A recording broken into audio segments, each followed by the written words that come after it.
5-minute penalty to Chicago, a game misconduct, and then Manson having words with Steven. And now Butcher gets into it. We're going to have a brawl, folks. Stand by.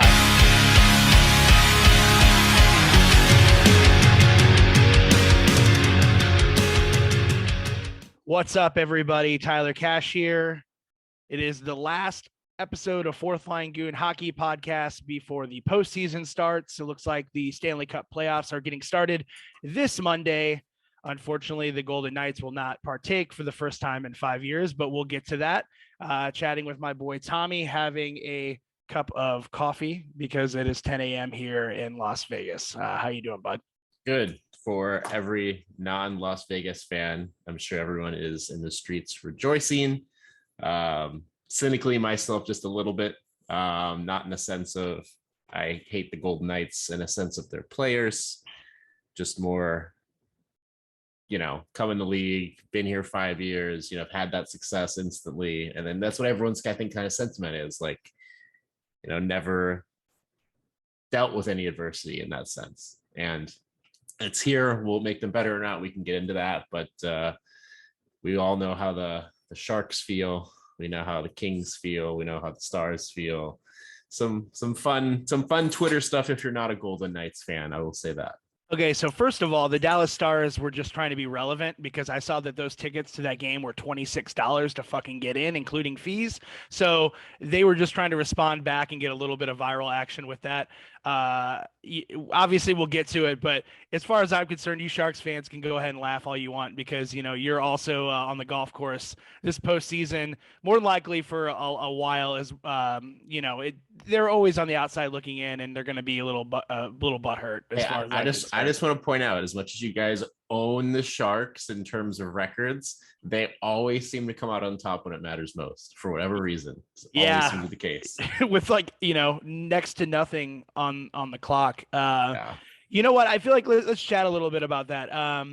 Did we have a podcast since the massive meltdown there? I think we might have. I went to the game last Sunday night here in Vegas, and obviously the Knights were up 4-2 with I think 2 minutes and change left, something like that. And the Sharks pulled their goalie. I don't even think he makes it to the bench yet. We haven't talked about this. They score a third goal, so it's 4-3, right? At that point, my stomach's in knots.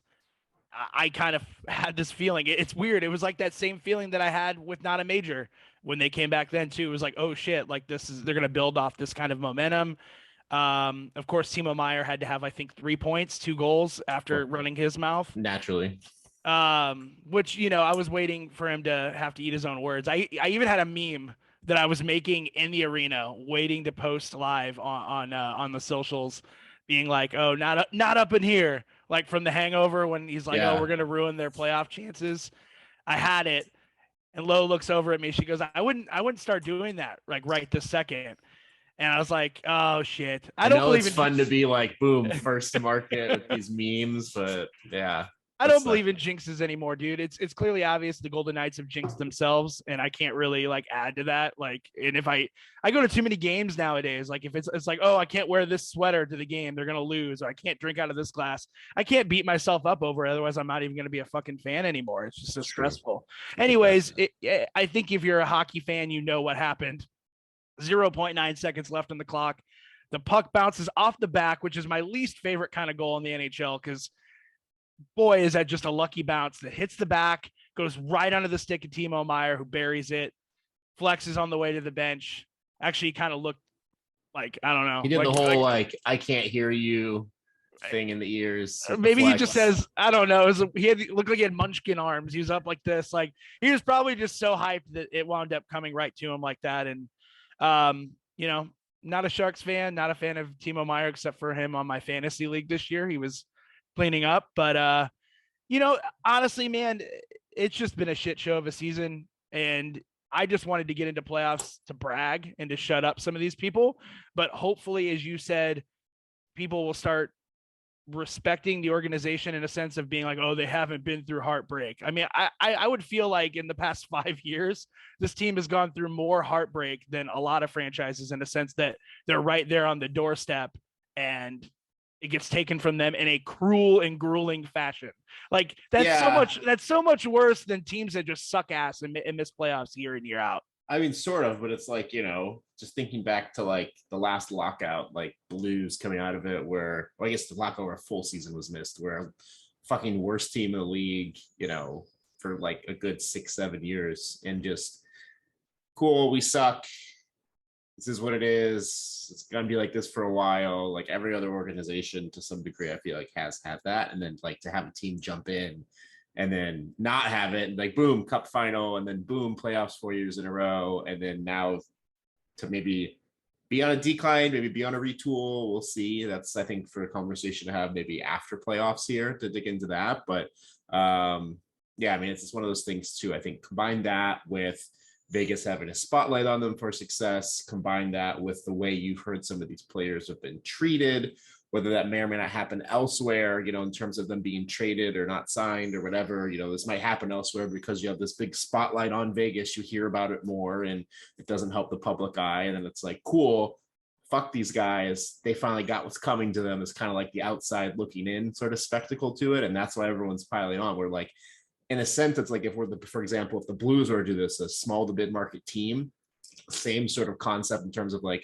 oh, if we just traded Bennington away without telling him and like all this stuff, like people would talk about it, but it's like, oh, it's the Blues. No one talks about the Blues. You know what I mean? Outside of like St. Louis, I feel like, they get some recognition, but it's nothing like a big market team. And I think it doesn't help things for sure. But yeah, I think it's the big dynamic of big market, mismanage of players, trying to pull Tampa with the salary cap, and then boom, you get nothing. Good day, sir.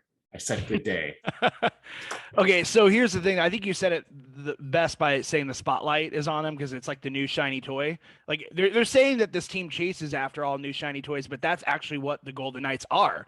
Yeah. So they come out the gate swinging.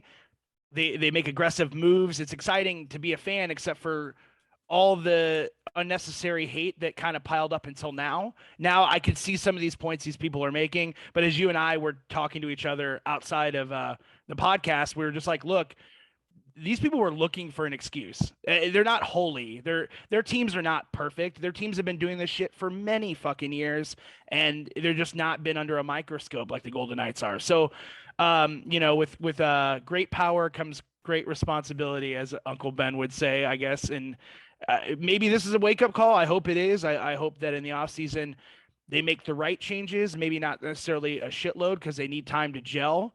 There hasn't been the same roster every year since conception.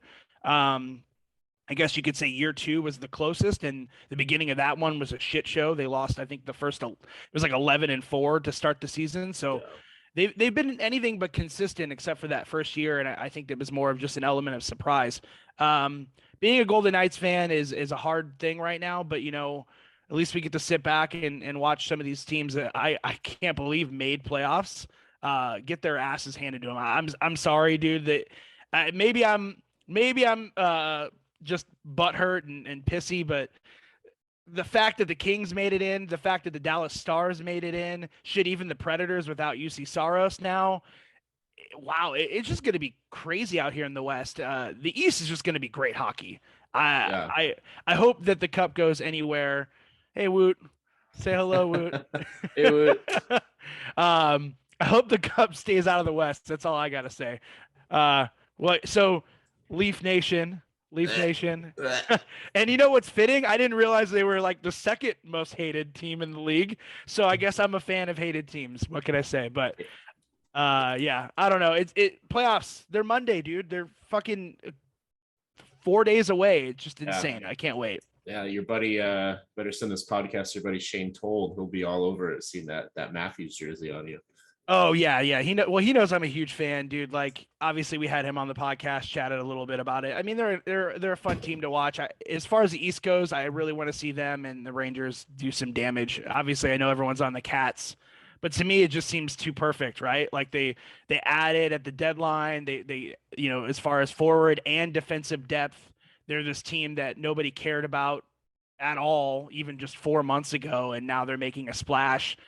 I just don't see it happening for them. I think that going to a more prestigious organization like the Leafs or the New York Rangers, I think would be great for the league. Personally, that's where I'm at. But I know that's in our notes. It's in our questions. That's what we're going to get to here with this episode. But let's start off. Well, let's get into something a little bit more fun and funny, and honestly, probably one of the funniest shit I've ever seen when it comes to these teams visiting the White House. Tampa Bay Lightning finally got to go visit the president, go to the White House, do all that great shit after winning 2 Stanley Cups. I don't even know if they got to do it last year or not. It seemed like they didn't. I don't remember it. And they made a big deal out of finally getting to go meet Biden and go to the White House. Kudos to is it Stamkos? He's their captain, or is it? Yeah. So he wound up passing down the torch of the guy that gets to talk to everybody, to an American player who is escaping me right now, who got to talk. But I just remember seeing that, which is just such a classy act for the captain. Wasn't it McDonough, I believe? Yeah, right. Yeah, Ryan. So a defenseman, not even the head honcho defenseman, not even the big face of the organization, gets to have such an honor.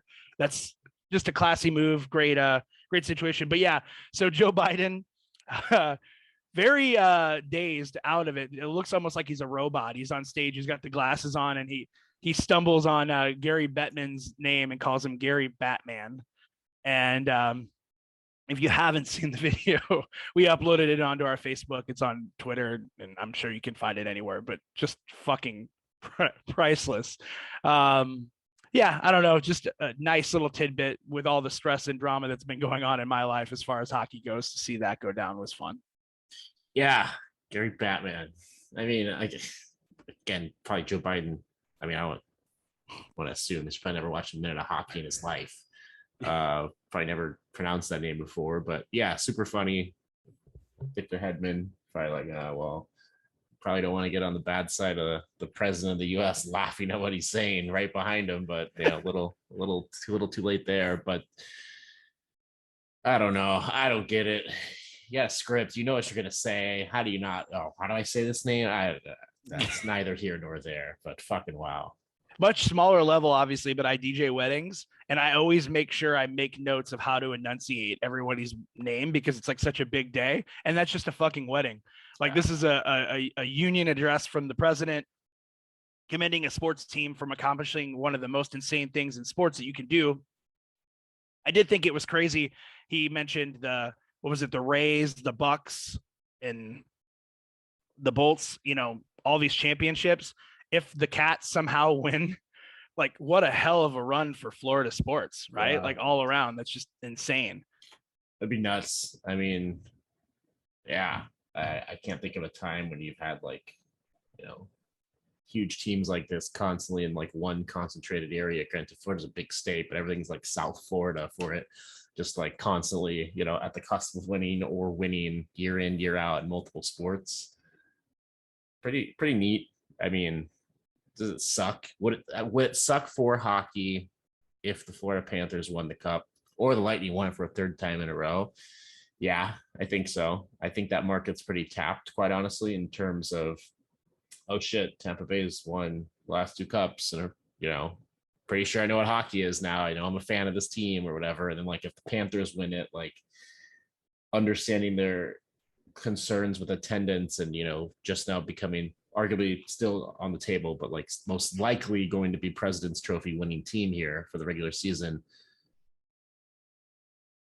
How many of these fans are really going to, dive into Florida Panther hockey that haven't already dove into Lightning hockey? They're a couple hours away from each other. I don't know. Hoping it doesn't happen, but it would be cool. But for growing the game of hockey a bit more, it would kind of suck in that sense. Yeah, and you want to talk about an insufferable fan base. We're going to hear about all these Panthers fans that claim they were there from the very beginning, which we all know their attendance was a joke, even at the beginning of the season. Of them, maybe. Right, yeah. But nonetheless, just wild dominance when it comes to the sporting world in the state of Florida. Something that's not so much fun, jersey ads. They're very much here. They're very much going to be for every team. The Golden Knights announced theirs. I saw the Blues. Did they announce theirs already? Or it's coming up, right? I have a press conference today, and I think about 2.5 hours. So we'll see. If it's not emos, we riot. Oh my God, dude. I swear to God, if it's emos, I want it on the jersey then. Like if it's an emos pizza, like, oh my God, that would be incredible. I severely doubt it though, right? No Um, way. No way. no, but Circa was the sponsor for the Golden Knights. It was tastefully done. It's really small. It has a gold outline, which I think is very important that it stays true to the colors of the jersey. Um, Nonetheless, they're here. It's only going to get worse. We said this when the logos went on the helmets when they were in the bubble. They're like, oh, it's just a means to an end. No, it's not. It's just going to continue to spiral out of control with the sponsorships. Just hopefully they don't put them on the fans' jerseys. That's the only thing I ask for, man. I'm not going to buy a sweater with any sort of sponsorship ad right here. And then what are you going to do if you go to like the Stanley Cup? Like, where are you putting your patch? What are they going to do? Well, I think mean, it's on that's the opposite. weird. I think it's on the opposite side. No. No, because it has to be the opposite side of where the captain's patch would go. So it's where like they would put the All-Star patch or the Stanley Cup final or like the playoffs. It's like where they would put that. So that now we're talking here and then underneath it. Are they gonna? I don't know, man. They're adding too much. It's taking away from the beauty of what hockey is. And honestly, it would be cool if a team that could afford it, which I would think Foley and the Golden Knights could be like, nah, like fuck this. But you know, it is Las Vegas. It is a business, and money does talk. But yeah, you guys know how we feel about it. But make sure you chime in and let us know if you think that these jersey ads are bothering you, or you really think it affects anything at all. Are we just happy to have hockey? I mean, as long as it doesn't spiral out of control, and as long as I don't have to wear it, I guess it's not the end of the world. Yeah. I mean, again, we'll see if that's the case or not, or if there's going to be the opportunity to have or not have it. Again, it's shitty that we're here. You know, NHL promised they weren't going to go past the helmet ads, but you know, broken promises. Not surprised. Here we are. Who knows what else comes? We're going to get fucking shoulder patches now with fucking ads on them too. Like, where's it going to end? Like, Probably along the tramp stamp line, yeah. because I know that's what they do for roller hockey and international hockey. That's going to be the next spot because you can sell a name really fucking big. Let's fucking hope not. But no, fingers crossed. Anything crossed. for excuses as to why the cap's not rising to get that cap number up for these big market teams. That's probably going to happen. I give it like not even 3 years. I give it 2 years of probably having something else. That's my bet. Is the next one's going to be across the bottom. All right, Austin Matthews. He hit 60 goals in a single season, the first time to do that since Steven Stamkos in 2012. Too bad we didn't make that bet. If you guys have been listening to the last, I'd say, what was it, 5 or 6 episodes? He didn't look like he was going to get there, Mister. My wrist hurts. I need to sit out a few games. And then they put him in, right? Who did he score those against? Was it the Isles or something? I know it was a bottom feeding like non-playoff team that he scored the last 2 against. So maybe he just wanted to. They're like, okay, hey, let's throw you in here. No one's gonna hurt you. It was against the Wings. Okay, there you go. Yeah, like a non-contending team. They've had several blowouts. I think the Red Wings might have had the record for the most goals allowed this season. At least it feels like, right? Because they had that horrible blowout with the Pens just destroyed them. I remember at least a few other ones, and then now we had that. They definitely have to have some of the worst goaltending in the league at this point. I don't know. I don't think it's that far off. It could be crazy. Like they've let up, at least it's, I mean, the to be fair, they have let up the 3rd most goals this year behind Montreal and the Coyotes. Okay. So the Coyotes for 2nd most. But okay, that's fair. And the Coyotes have just been a revolving circle of guys' names I don't even understand. Like I don't even know how they're in the league or who they are. Or I think they just go down like out in the desert and just like have like a whistle, and like whoever comes with like with other goalie pads can show up and play. They'll throw them in.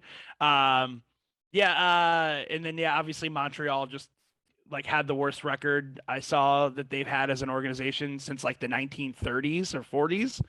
So yeah, I guess that makes sense. You have Carey Price out, and if you're a Blues fan, you'll appreciate the fact that Jake Allen was responsible for those most goals allowed for the most part, proving that he's not a true number one. I know he had a good run there backing up Carey Price last year. He was looking like a stud between the pipes, but now we're really seeing the reality of it, I guess. I mean, can you really blame a guy on a team like that? But neither here nor there. I mean, I guess they lost Sherratt. They lost Petrie. I mean, and then Who's the defenseman that is out like long term now? Shea Weber. Shea Weber. What's his face went to the Kings. It was Kotak Nimi, whatever they say his name, to the Hurricanes. Like, yeah, they sold off. It was just a fire sale. Yeah. So. Hey now, what's up, goons? Tyler Cash here, and it's time to pause the podcast and chat a bit about our amazing sponsors over at Schlafly Brewing Company. Hockey and beer. Does it get any better? I don't think so. Schlafly has been brewing up some of the best beer I've ever had for many years, and it's officially that time of year for their famous Raspberry Hefeweizen. It's one of my personal favorites.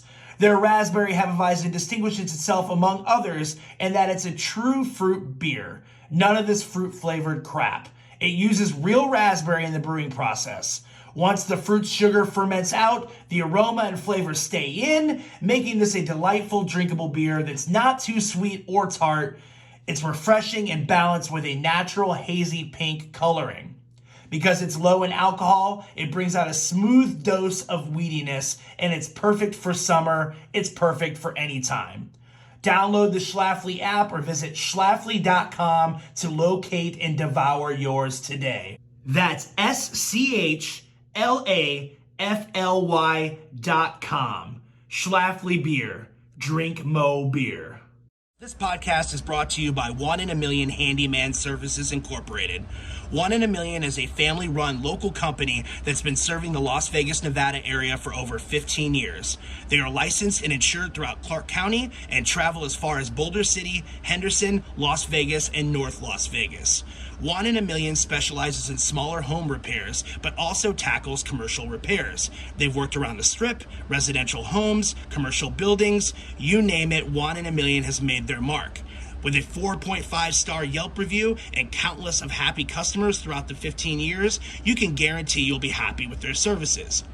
All previous customers can refer an unlimited amount of friends and family for a $25 referral credit, which would come off of any future projects and or repairs if they decide to use 1 in a Million.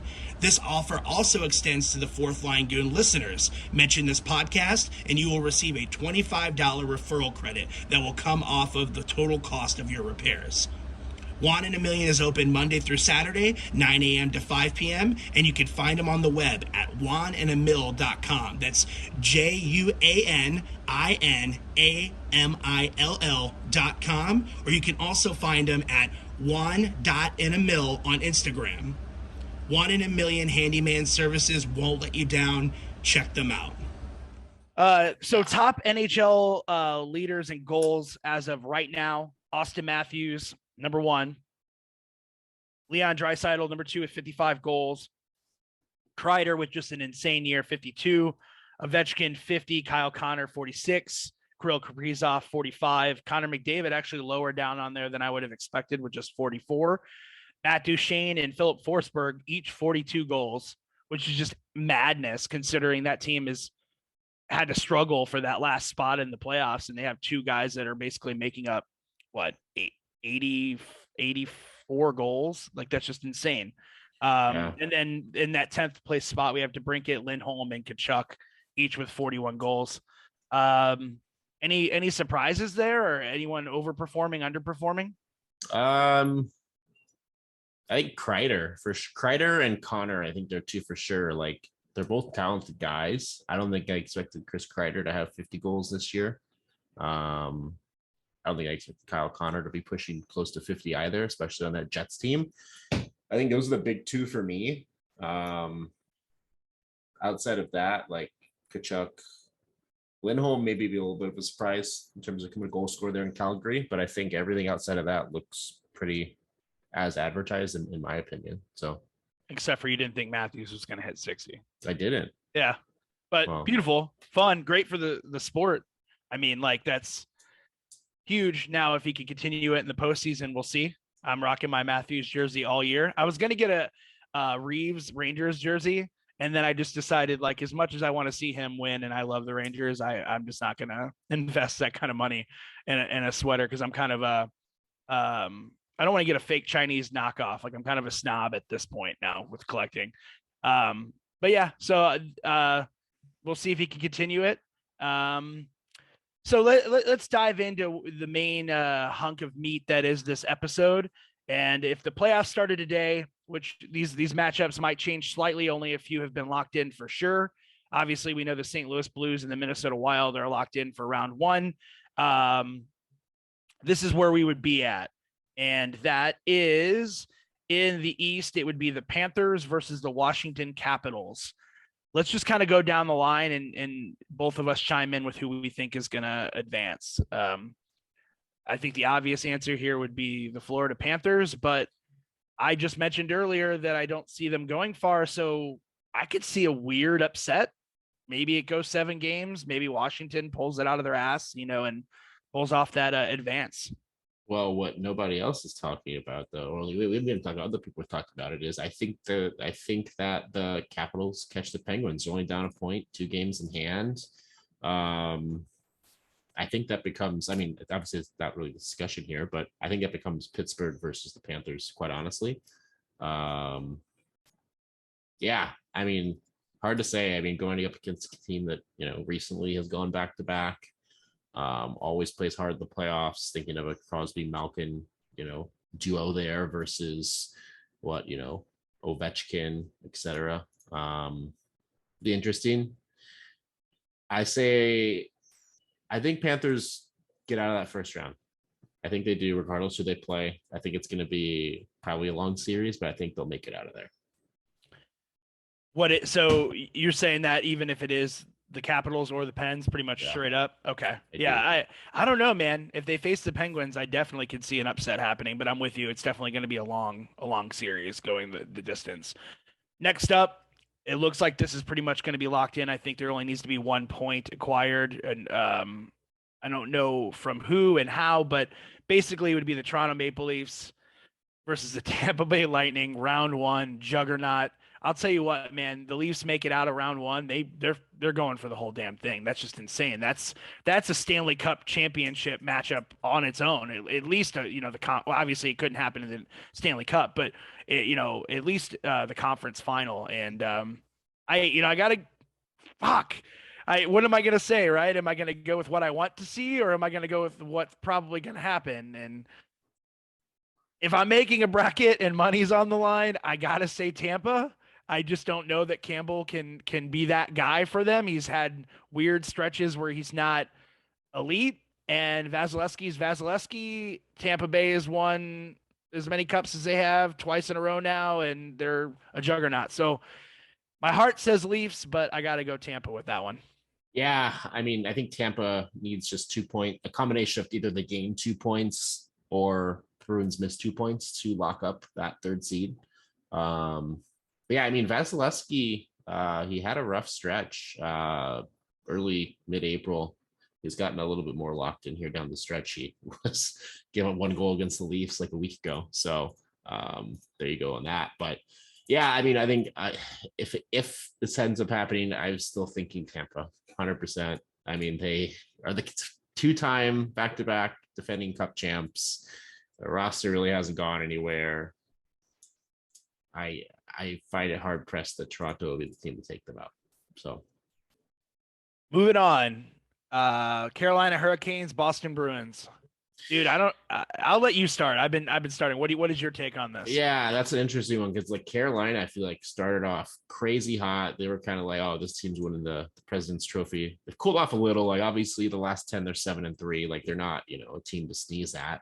They're tied for the 2nd most wins, I believe, in the league, or 3rd most wins in the league overall. But that's kind of a little bit of a unique spot too, I feel like, because it's like you look at them, as a whole, and you're like, all right, this team's solid, but what do they fully have? Like, you look at the other side of things with goaltending. Isn't Freddie Anderson hurt? I believe. Then you have Antti Ranta.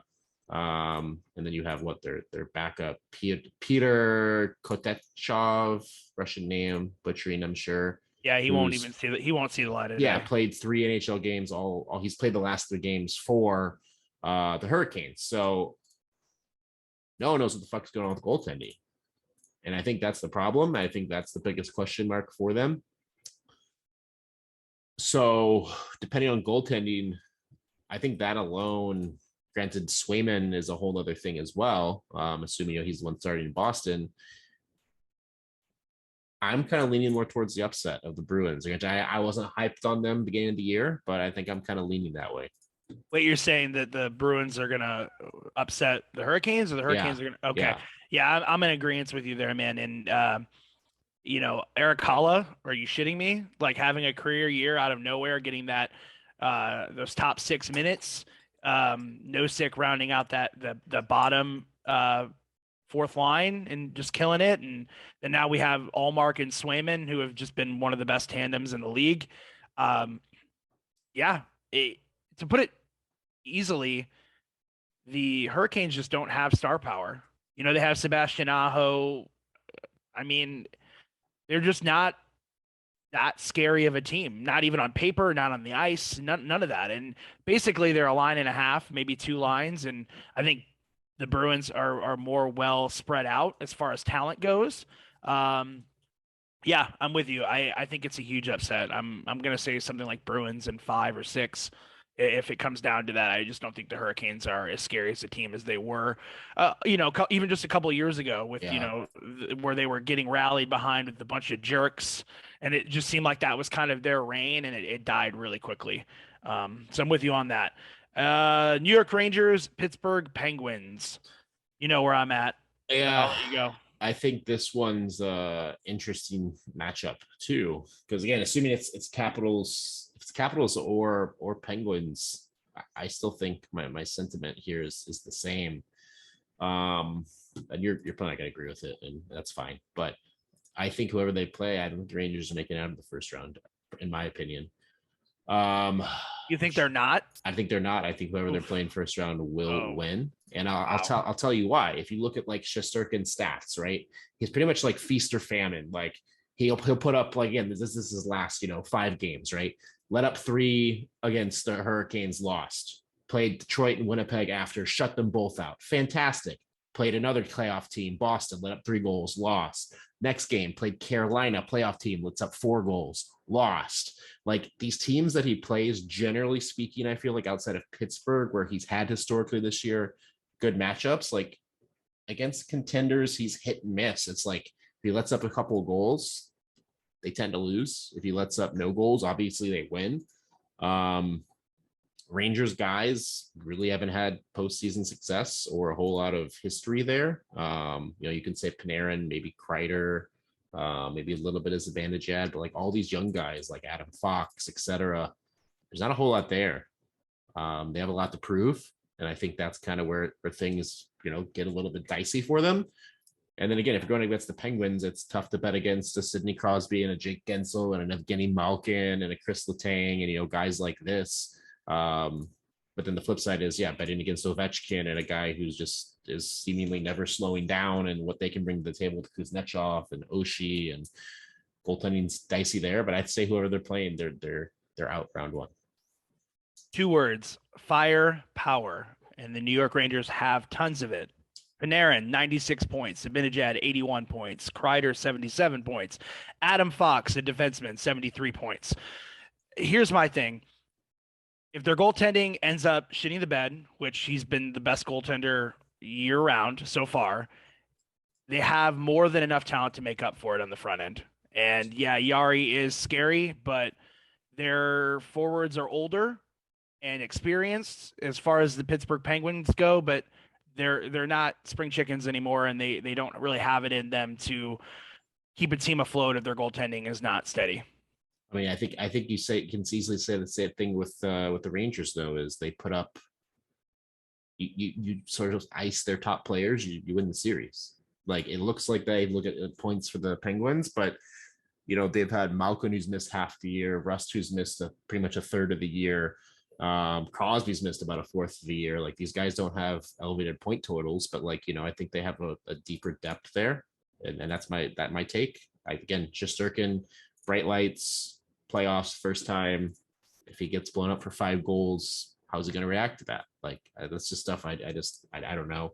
Granted, Yari in the playoffs hasn't been great either, but I just don't see the Penguins rolling over, or again, the Capitals, whatever it is. All right, so we're time is kind of dwindling down, but we'll run through these really quick because we do have a few questions. We'll just kind of bust it out. Let's just say what we're gonna do, what team we think is gonna advance, and a quick reason why. Avs Preds, I think we're in agreement. The Predators don't stand a chance, especially with UC Saros out of the Could still lineup. be the Stars. I think that would be an interesting matchup if Stars take over the Preds for that first wild card spot. But yeah, I think Avs for sure. Minnesota Wild, St. Louis Blues. I know you feel like it's going to be an easy walk in the park, but I do have the Blues for sure. But I'm going to say it's going to take the full stretch. I think it's going to go 6 or 7 games personally. Blues just dominate the Wild. Only time the Wild can beat the Blues is in 3-on-3 or a shootout. Like I don't know. I don't have confidence in that. So Calgary Flames and the Dallas Stars. Shut the Calgary Flames down and play a boring style of defensive first-minded hockey, it would be the Dallas Stars, but I just don't think that they have it in them. I mean, Jake Ottinger has been great. Ottinger, whatever you want to say it. But I just don't think that they're going to pull ahead. They just don't. Jamie Benn and Tyler Seguin are just ghosts, especially in the postseason. And for whatever reason, the coaching staff decides to still give them top line minutes, I guess because of their contracts and the fact that they're the faces of the organization, but they're just not who they used to be. I say Calgary, but I say it takes 6 or 7. Calgary wins if they play the Stars. I think Calgary loses if they play the Predators, even without Saros. That's my hot take. Wow. All right, we'll mark that one down. Oilers and the Kings. Man, you go first. I would say it's going to go 7. Oilers take it in 7. I'm with you on that. I think it's going to take a while, but I would much rather the Oilers just absolutely destroy the Kings so I can laugh in every Kings fan's face that's out here. Could this be a Quentin Byfield coming out party in the playoffs? We'll see. I don't think so. Not this year, but could be a good spot for him to start making a name for himself for sure. Absolutely. Well, thank you guys so much for tuning in. We have a couple questions we're going to answer really quickly. Make sure you go back and listen to our previous episodes and interviews. They've all been great, especially recently. fourthlinegoon.com. Personally, if you're a Vegas Golden Knights fan, I dropped a shirt that I'm going to be printing, Vegas Hockey versus Everybody. So if you want to pick one of those up, you can go to fourthlinegoon.bigcartel.com, or you can just direct message me on Twitter. Doing a small run of those guys. So questions. The first question comes from World Hockey Report. What's up, guys? I don't always take it. I don't always agree with your takes, but I respect them. And they want to know if we think the Blues can win another cup. And I'm going to go first because you're going to have a much longer answer. Yes, dude, they're fucking scary. They're scarier looking than they were when they won the cup. What's the term? Cautiously optimistic is what Blues fans like to use. But now I'm kind of the outside looking in. I don't really have a horse in this race, but I think they're definitely a force to be reckoned with. Yeah. It's nuts the depth that you have. Because like you look at the team and you're like, oh, cool. You know, Tarasenko has 80 points, you know, and you go down the list and you're just like, whoa. Thomas has 77, Puchnevich 76, Kyrie 73, Barbashev 60, Shen 58, 55. The list goes on. Like the Blues have 9 guys at 50 points.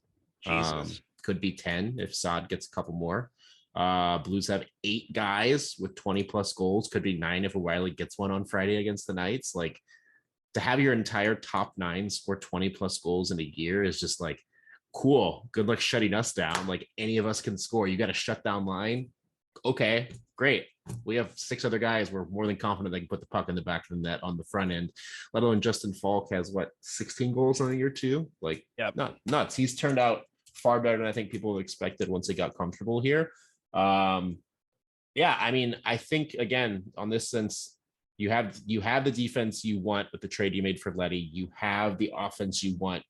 By all means this year, goaltending, going to go with Husso probably. Is he going to be able to get it done? If he gets rattled, is Bennington in a good spot where he can come over and hold you in a game? Like that's the question mark. If you can get past that, then it's a matter of getting past the buzzsaw, most likely like Colorado. And if you do that, I think it's home free to the cup. Yeah, the Blues have a good chance, I think. The goaltending is the only question mark. Yeah. You said it perfectly. I mean, they look great. It's just whether or not Husso is really the guy, right? This is what's going to decide whether or not they pay him or somebody else pays him, because the dude is a UFA, right? He's not an RFA, he's a UFA next season. So I will say, if there is a top 9 guy that gets injured, it'll be very interesting if James Neal gets sniffed the playoffs. That's all I gotta say. Oh boy. Put him on the cup. Put James Neal on the cup. Let's start a petition already. If they win, you got to add the guy. He's been right there so many times, and he's been such a good sport, just owning the AHL at his age, which yeah, I would love to see that personally. Second and last question of the podcast is from Tim Ward. Now that the playoffs are set, who's your favorite to win? Who's a sleeper, and what matchup do you want to see the most? So my favorite to win, you're gonna like this answer, because I'm not doing this as a fan standpoint, but I really like the Blues odds. I truthfully do, and they're gonna have some tough matchups for sure. So if they make it out of the first round, second round, I can see them going the whole way. That might be more of a sleeper, because I don't think that people are really focusing on them like they should. I'm other than that, I'm going all in the Leafs and the Rangers. And the matchup that I want to see more than anything is the Battle of Florida again. That's what I would love. And I guess technically we could see a Battle of Alberta in the playoffs, which would be nuts.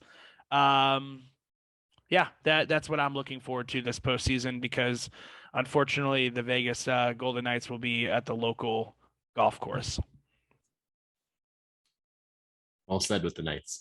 Yeah, I mean, I think looking at the favorite, again, I think it's hard pressed not to pick the Panthers, honestly, just with the firepower they have, the goaltending they're getting, just being overall damn good this year. Sleeper, I think, is that matchup Oilers Kings. Whoever comes out of that, I think, has a chance of sneaking to conference finals, and who knows, at that point all bets are off. We saw with the Canadians what can happen there. Best matchup, I'd love to see a Caps Pens like West Eastern Conference final. I think that'd be fun just for old time's sake. I don't think it's going to happen, but that's what I'd like to see. I don't see the Caps going very far personally. But yeah, I'm with you on that. So thank you guys so much for tuning in. Subscribe on YouTube. We've been uploading these episodes each and every week. I think this is episode number 69, the one that we've been waiting for. Yeah. And so yeah, go back, watch the other episodes, subscribe on YouTube.